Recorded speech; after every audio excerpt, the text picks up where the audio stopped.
If you're trying to pave your own way in learning a new language, then you should know what the parts of speech are in your target language.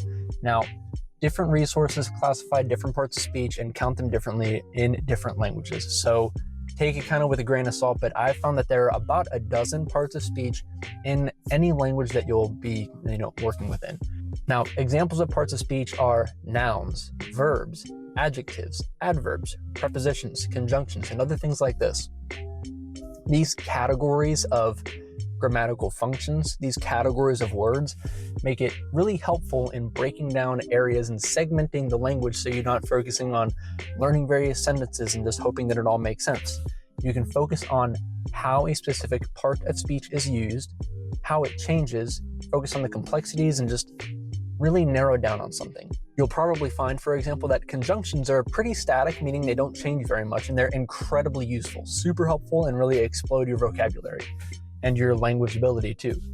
Verbs, however, typically are rather complex. They change a lot in most languages, and you'll probably find that you're spending a lot more time on things like verbs than you would conjunctions. And knowing to look for these specific parts of speech will allow you to focus on those easier things and get through those sooner and spend more time on the more complex things in your target language.